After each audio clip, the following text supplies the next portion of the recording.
I'm Stephanie, and welcome to Fiction Files.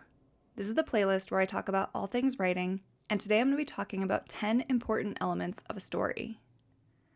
According to dictionary.com, a story is defined as a narrative, either true or fictitious, in prose or verse, designed to interest, amuse, or instruct the hearer or reader.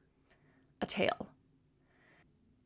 Stories can be simple, and stories can be complex sagas, but they all share a few key traits. Like in the definition, stories are essentially an account of things that happened and the people that were involved. But writing a story that's a full-length novel has a few more nuances than just writing the things that happened. In this video, I'm outlining several important elements of a story that you need to think of as you outline your novel idea or sit down to write your story. Number 1, theme or your purpose. You should know what theme you're trying to convey in your writing, or at least know why you have to tell this story.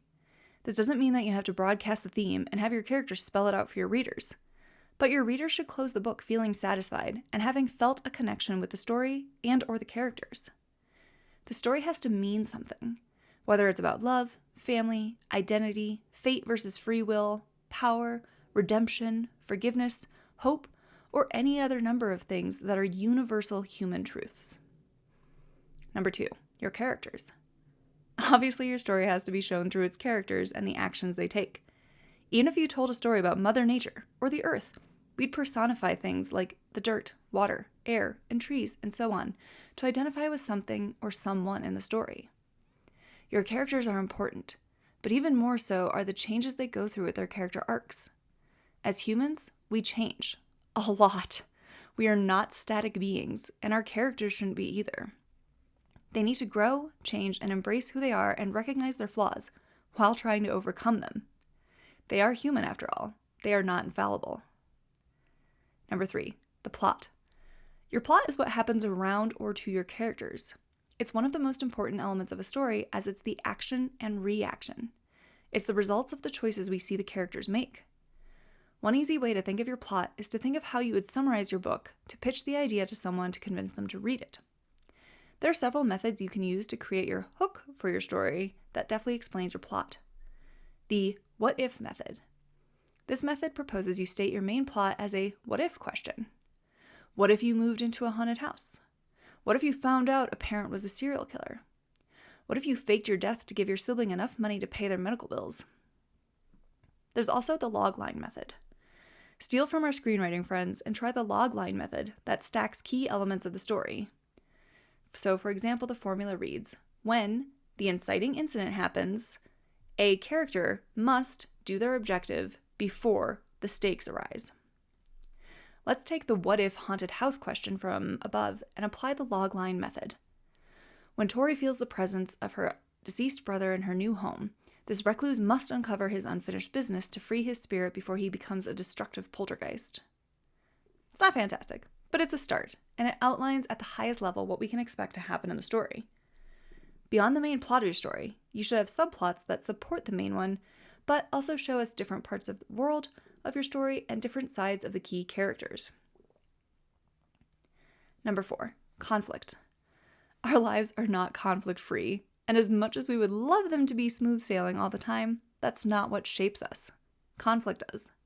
Conflict tells us more about the characters in the story and forces them to make choices and take a stand one way or another. We want to see characters go through situations we could never or would never want to go through. We want to see characters overcome the odds and rise to the challenge. As readers, we want to live through them and lead extraordinary lives and be the hero. Heroes are born through conflict, so make sure your story has plenty of it. Number 5, the stakes. Conflict is essential, but it's only essential if it means something. That's where stakes come in. Without stakes, it doesn't really matter what choices the character makes. But if the character is choosing to lie to their partner or lose their home, we suddenly see why the conflict and its choice matters. Stakes tend to be life or death, but they can be metaphorical life or death, such as the death of a reputation, a career, a relationship, etc. The point is that the stakes have to force a character to make a hard choice, and the readers need to understand why the character chose the way they did, or make a redemption if they chose wrong. Number 6, the pacing. Pacing is another important element of a story, as the story cannot move too slow nor too quickly. Think how exhausting it would be to read non-stop action, or how boring it would be to be only reading about a few characters sitting around and talking to each other. There needs to be a healthy balance of fast-moving scenes and slowdowns so readers can digest what happened. Number 7, the resolution. Like the point on theme, the story needs to have a satisfying resolution and tie up loose ends, even if you're writing a series. Sure, each book can have its own hook or reason to read the next book, but you can't have 5 unanswered plot threads or questions. Readers should feel like the story reached its natural conclusion and be satisfied having gone on the journey. A great way to resolve your story is to have the last scene be somewhat a mirror image of the opening scene, so we can see how different the protagonist is now having gone through what happened to them in the story. We see the change in them, but it's still familiar and it feels like they're finally home. Number 8, the point of view. The point of view that you tell your story from has a major impact on your story. Whether the reader is right inside your protagonist or antagonist head with first person, or as an outside observer in third. The point of view you choose must be chosen carefully. Study the genre you write in to see what's commonly used, or think through how much narrative distance you want between your characters and your readers. If you've got lots of twists and hidden identities, first person can be hard to pull off successfully without irritating your readers. But if the story is more character-driven, first person might work better as it's a more intimate reading experience.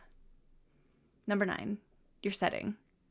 The world in which your story is taking place is important and can be used to heighten the mood, reflect the theme, and create natural conflicts for your cast of characters. Think how different Harry Potter would be if the setting wasn't primarily at Hogwarts. Or what if Oz was just as black and white as Kansas for Dorothy? Why do you think so many Hallmark Christmas movies are set in small-town America? It enhances the story. And finally, number 10, our tone. Attention must be given to your story's tone. Having characters that are stand-up comedians in a horror story might add some comic relief, but it won't fit the overall tone of the genre. People have certain expectations when they pick up a book of a certain genre, and it's your job to exceed them, or at least meet them. While there are exceptions to the rule, more often than not, you'll want to stick to the script when it comes to tone. So tell me, did I miss any important elements of the story? Tell me in the comments below. Otherwise, thanks for watching Fiction Files.